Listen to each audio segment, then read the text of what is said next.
Incident ಆದ ಮೇಲೆ ಒಂದು ಡೀಟೇಲ್ ಆಗಿ ಆಲ್ರೆಡಿ ನಮ್ಮಲ್ಲಿ ಟೂರಿಸಮಿಂದ ಕೆಲವೊಬ್ಬರು 30 ಪೀಪಲ್ ಲೈಫ್ ಗಾರ್ಡ್ಸ್ ಸೂಪರ್ವೈಸರ್ಸ್ ಎಲ್ಲ ಬೀಚಸಲ್ಲಿ ಫಾಲ್ಸಲ್ಲೆಲ್ಲ ಆಗ್ತಾಯಿದ್ದೀವಿ.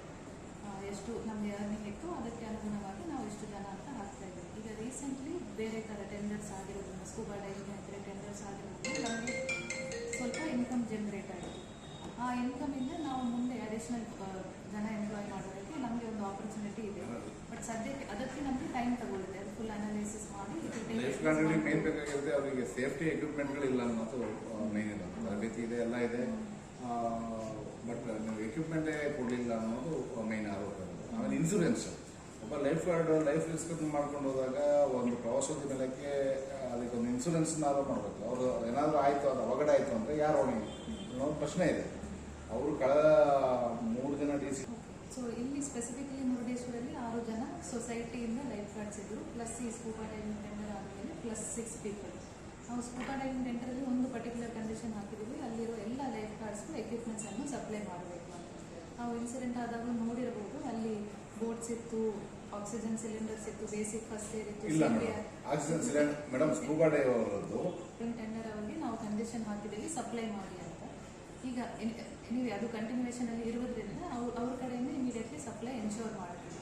ಪ್ಲಸ್ ನನ್ನ ಕಡೆಯಿಂದ ಲಾಸ್ಟ್ ವೀಕ್ ಒಂದು ಫೈಲ್ ಅಪ್ರೂವ್ ಮಾಡಿದ್ದೀನಿ. ಬೇಸಿಕ್ ಎಕ್ವಿಪ್ಮೆಂಟ್ಸ್ ಏನಿದು ಅದು 7 ಡೇ KTP ಪ್ರಕಾರ ನಾವು ಕರೀಬೇಕಾಗುತ್ತೆ. ಕೊಟೇಶನ್ ಕರೆದು ಈ ವಾರದಲ್ಲಿ ಸಪ್ಲೈ ಆಗುತ್ತೆ.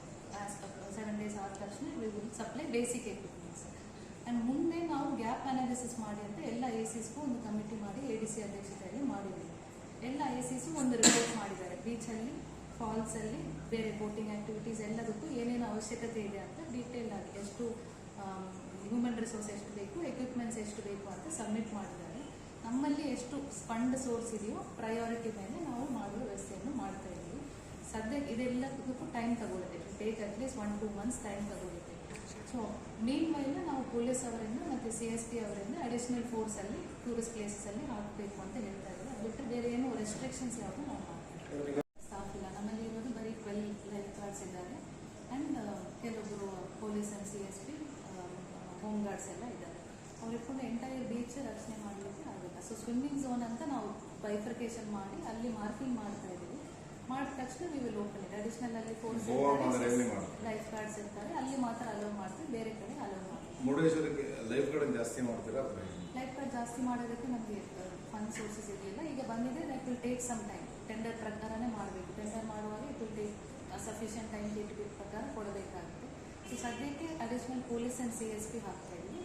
ಆ್ಯಂಡ್ ಆಕ್ಸೆಸ್ ಲಿಮಿಟ್ ಮಾಡ್ತಾ